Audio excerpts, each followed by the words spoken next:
Good evening students. आज का हमारा टॉपिक है मिनरल्स एंड रॉक्स।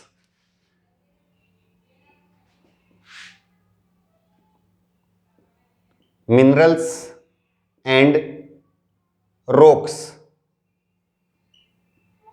ये एनसीईआरटी का लेसन है हमारा, और ये लेसन जो हमारी स्टडी चल रहा है कि एनसीईआरटी +1 और उसके बाद +2 का टॉपिक है, उनके साथ हम जियोमॉर्फोलॉजी जो है साथ में कर रहे हैं, क्लाइमेटोलॉजी जो है वो कर रहे हैं, हमारे पेपर्स कर रहे हैं, क्वेश्चंस एंड आंसर का जो सेट है वो कर रहे हैं। तो स्टूडेंट्स लाइव क्लासें जो है वो भी हमारी स्टार्ट है। अबाउट 4 जो है, अगर आपने नोटिफिकेशन ऑल किया हुआ है तो आपके पास लाइव जो क्लास है उसका मैसेज आपके पास आ जाएगा, जो अबाउट 4 से स्टार्ट होती है। यूजीसी नेट का जो एग्ज़ाम है आपको पता ही होगा 6 से 11 अक्टूबर जो है 2021 को होना है, कि नेक्स्ट मंथ ही होना है। तो आप उसके लिए प्रिपरेशन करते रहिए। हमें करना है मिनरल्स एंड रॉक्स। मिनरल क्या होता है और चट्टानों के अंदर क्या क्या आता है। तो हमारे इस लेसन के अंदर जो है हमें करना है अर्थ जो है उस पर मुख्य जो है कौन कौन से खनिज है, कितने भागों में जो है वो बंटे हुए हैं, और ये किस अवस्था में है, और पृथ्वी पर जो मानव है इसको कैसे प्राप्त करता है।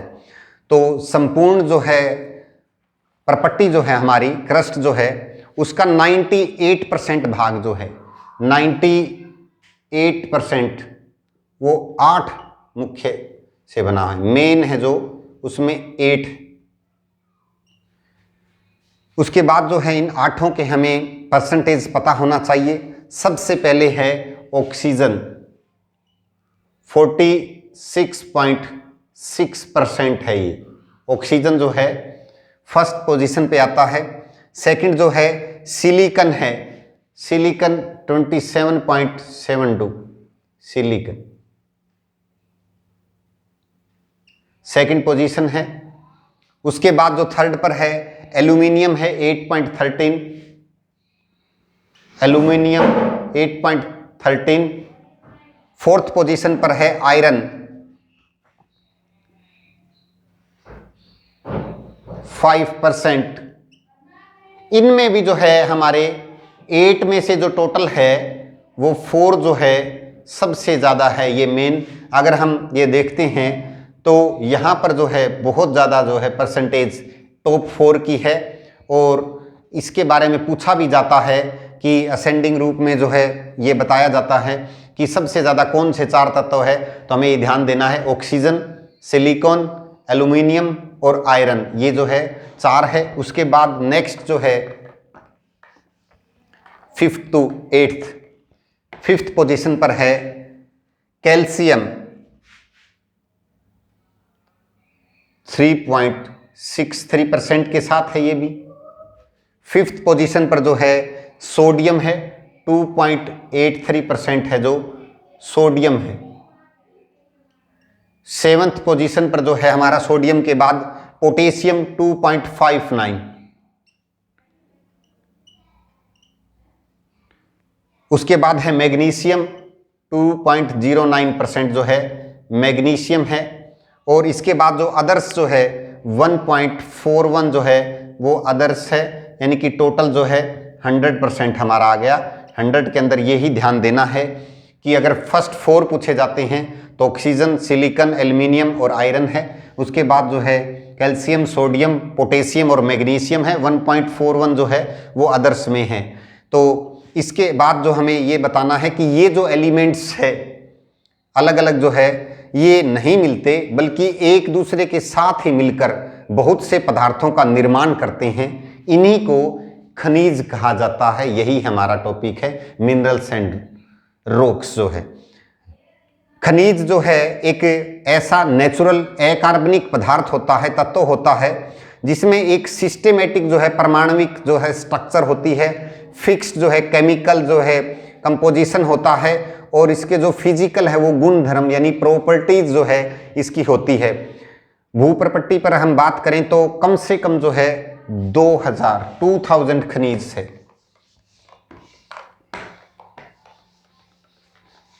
क्रस्ट पर जो है 2000 के अबाउट जो है वो एलिमेंट्स है।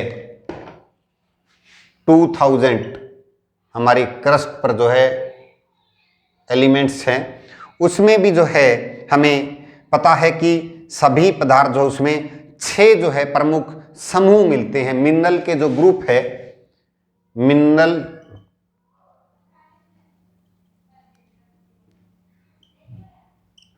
वो 6 है, 6 खनिज समूह है, जिनको सेलों के निर्माण करने वाले जो है प्रमुख खनिज माने जाते हैं। इन्हीं से रॉक्स बनती है। रॉक्स में हमें पता है कि 3 तरह की रॉक्स होती है, इग्नियस, सेडिमेंट्री और मेटामॉर्फिक।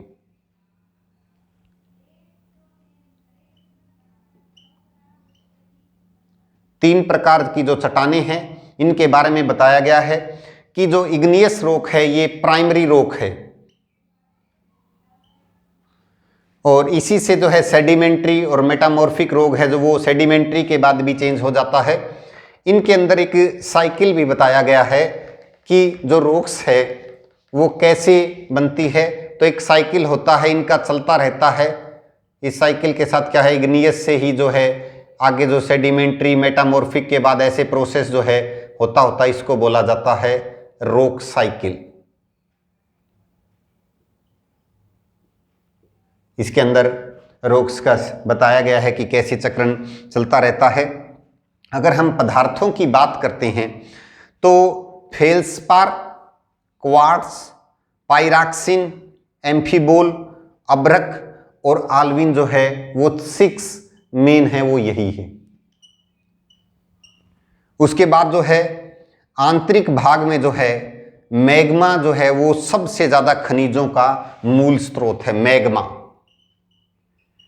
आपको पता है वोल्केनिक इरप्शन जब होता है तो इसी मैग्मा को हम लावा कहते हैं, लावा। इंटीरियर ऑफ द अर्थ जो होता है इंटीरियर में, तो इसे मैग्मा कहा जाता है। और एक्सटीरियर जब आता है, ये बाहर धरातल पर आता है आउटर में, तो इसे लावा कहा जाता है। जो कि ज्वालामुखी का उद्गार जब होता है तो विनाशकारी होता है, और ये अर्थ के बारे में जो है हमें आंतरिक संरचना के बारे में हमें बताता है। और इसी से जो है काली मिट्टी भी जो बनती है, जो कि कपास के लिए काफ़ी ज़्यादा इम्पोर्टेंट है और एग्ज़ाम में एक क्वेश्चन भी पूछा जाता है। तो कैरेक्टरिस्टिक्स ऑफ जो मिनरल्स है वो हमें करने हैं।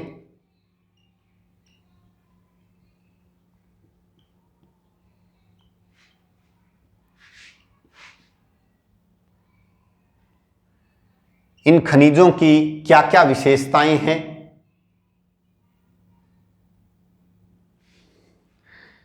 फर्स्ट ये है कि प्रत्येक जो खनिज है 2 या 2 से अधिक रासायनिक तत्वों से मिलकर बना होता है। इसके अंदर जो कुछ खनिज है वो एक ही तत्व से बनते हैं, जैसे कि गोल्ड, कॉपर और लीड। गोल्ड, कॉपर और लीड जो है ये सिंगल से बने होते हैं। पृथ्वी पर जो है मानव को अगर सबसे पहले किसी के बारे में, पदार्थ खनिज के बारे में पता चला है तो वो कॉपर धातु थी, जिसका मानव को सबसे पहले प्रयोग में लाई जाने वाली धातु भी यही है। जीके के क्वेश्चन में भी आता है ये। नेक्स्ट जो है हमारा अधिकांश जो है जो तत्व है खनिज वो ठोस होते हैं, अजैव होते हैं, अकार्बनिक होते हैं, और कुछ जो कार्बनिक है उसके अंदर कोल, पेट्रोलियम और नेचुरल गैस है। अकार्बनिक में जो है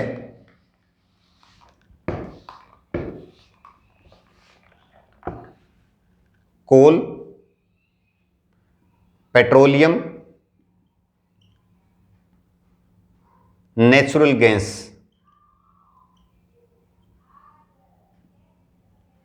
जिन क्षेत्रों के अंदर जो है पेट्रोलियम होता है वहीं नेचुरल गैस होता है, ये 3 लेयर्स में मिलते हैं कि नीचे जो होता है उसके बाद, और ये नेचुरल गैस है, यहाँ पर ये पेट्रोलियम है और यहाँ पर वाटर है। तो ये 3 लेयर में मिलते हैं। 80% के अबाउट जो है, उससे ज़्यादा भी हो सकता है इसमें, कुछ क्षेत्रों में तो है पूर्ण रूप से ही मिलता है। जहाँ पर पेट्रोलियम मिलता है उन्हीं क्षेत्रों के अंदर नेचुरल जो है वो गैस भी मिलती है। तो जब हम डिस्ट्रीब्यूशन अगर हम करते हैं, रिजर्व्स की बात करें,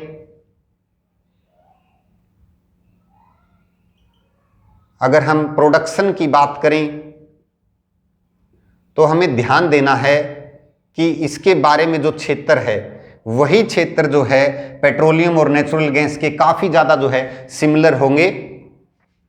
इसके बाद जो है खनिजों का जो है वो नवीनीकरण नहीं हो पाता, क्योंकि इसका जो निर्माण है वो भूगर्भ से होता है और इसके लिए जो है बहुत लंबा टाइम लग जाता है, हजारों साल, लाखों साल भी लग जाते हैं।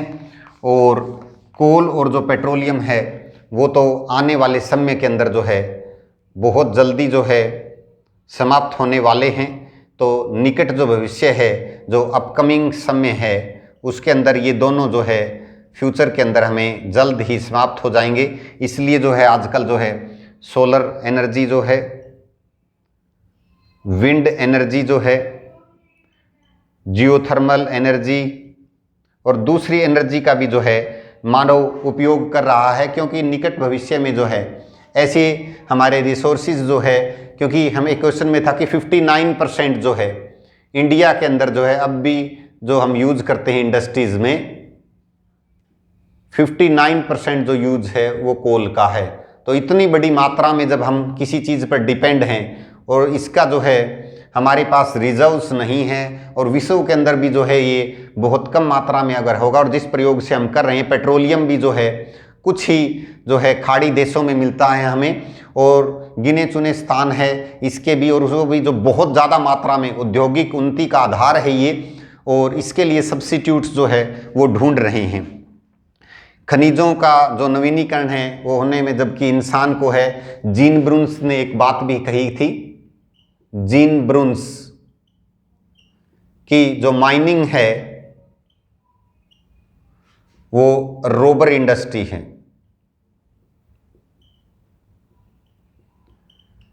खनिजों को एक लुटेरा व्यवसाय बताया था जीन ब्रुन्स ने, क्योंकि इंसान जिस मात्रा में जितने जल्दी से निकालता है वो फिलअप नहीं होता।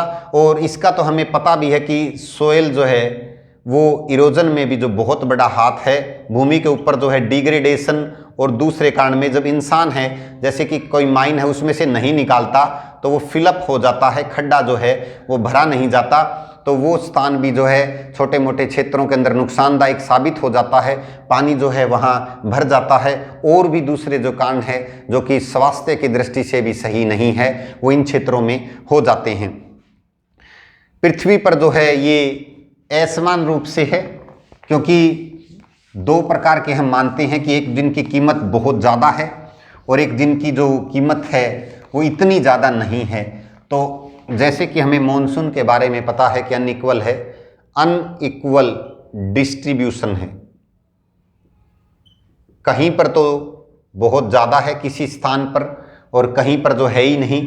हमें ऑस्ट्रेलिया का एग्जाम्पल पता है कि डेजर्टिक एरिया के अंदर भी जो है कालगुर्ली और कुलगार्डी जो है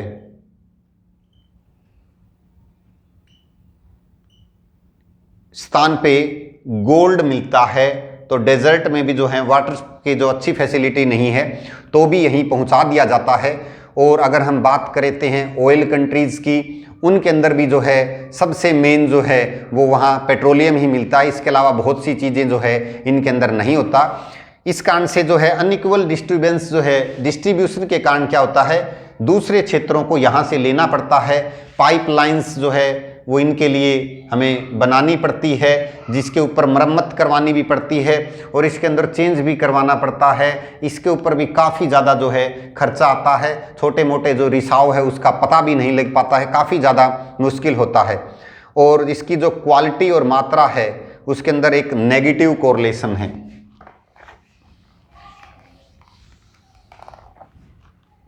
क्वालिटी जो है या क्वांटिटी भी जो है वो बात हम करते हैं पहले।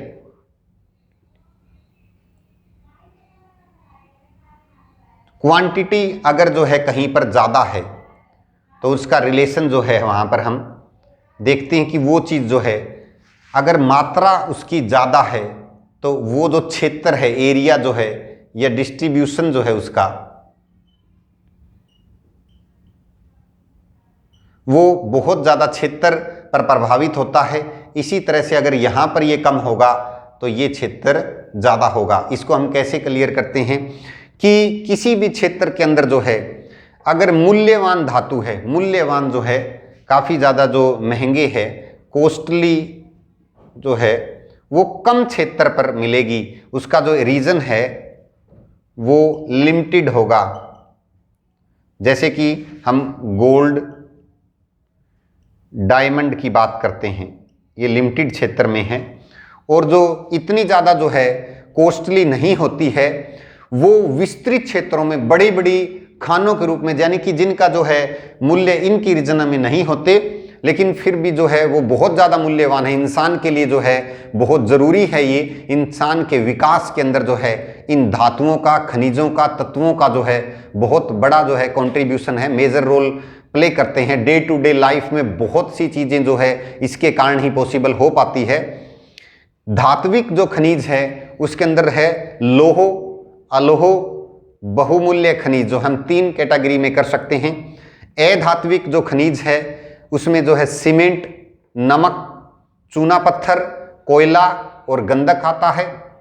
अगर लोह धात्विक खनिज में बात करते हैं हम लोह की, तो लोह के अंदर लोहा और स्टील आता है। लोहा और स्टील ये आपको बहुत बेहतरीन तरीके से पता है कि आयरन एंड स्टील जो है,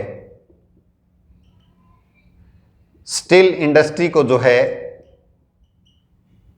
बैकबोन कहा जाता है, backbone of the industry. Backbone industry के कारण जो है बहुत ज़्यादा यूजेबिलिटी है, उद्योगों का जो है आधार है, बेस है ये, इसके बगैर संभव नहीं है। क्योंकि किसी भी अगर उद्योग में चाहिए है तो मशीनें तो चाहिए ही चाहिए है। उसके बाद हम अलोह की मैं बात करते हैं तो कॉपर, लीड जो है और जिंक जो है वो अलोह में आती है। बहुमूल्य की बात करें, कॉस्टली, तो हमने किया था अभी, सोना, चांदी, प्लेटिनम, हीरे जो है वो बहुमूल्य में आते हैं। रॉक्स की हमने बात की थी कि क्रस्ट सेलों से जो है वो बनती है, एक या एक से अधिक खनिजों के मिलने से सेल बनती है। कठोर सेल भी है और कोमल सेल भी यहाँ पर है अर्थ पर। 3 प्रकार की जो सेलें हैं, आग्नेय जो है वो प्राथमिक सेल है, मैग्मा के ठंडा होने से बनी है। ग्रेनाइट और बेसाल्ट जो है इसका एग्जाम्पल है। इग्नियस में जो है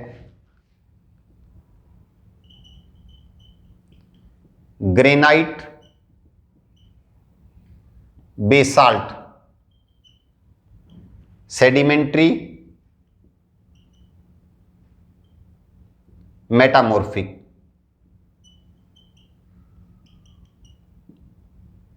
ये जो है इग्नियस, ये प्राइमरी है, प्राइमरी रॉक्स है। ये सबसे पहले यही है, यही मूल में होती है। और अवसादी जो है वो बाह्य कारक के निक्षेप से बनी है, डिपोजिशन से बनी है ये बाह्य कारक के। सेडिमेंट्री जो है और मेटामॉर्फिक जो है प्रेशर से जो बनी है, प्रेशर, इसके ऊपर जो है आयतन, टेम्परेचर के अंदर जो है वो चेंज हो गया है, टेम्परेचर चेंज से भी इसका निर्माण होता है। तो इस तरह से जो हमने किया, इनका एक साइकिल भी होता है कि रॉक्स के ऊपर जो है वो यहाँ से चलती है, ये चेंज होती रहती है, इग्नियस से मेटामॉर्फिक और सेडिमेंट्री इकट्ठा जो है, इस तरह से ये एक साइकिल पूरा होता है रॉक्स का। तो हमने इस लेसन में मिनरल्स और रॉक्स के बारे में पढ़ा है और हमने पता किया कि अर्थ के अंदर जो है 2000 से ज़्यादा एलिमेंट पाए जाते हैं, उसके अंदर 6 मुख्य है। और उसके बाद हमने चट्टानों के बारे में पढ़ा। स्टूडेंट्स, बहुत अच्छा लग रहा है कि आप लगातार जो है हमारे सब्सक्राइबर बढ़ रहे हैं। आप नोटिफिकेशन ऑल कीजिए, लाइक कीजिए वीडियो को, अंत तक पूरी वीडियो देखिए। Thanks students.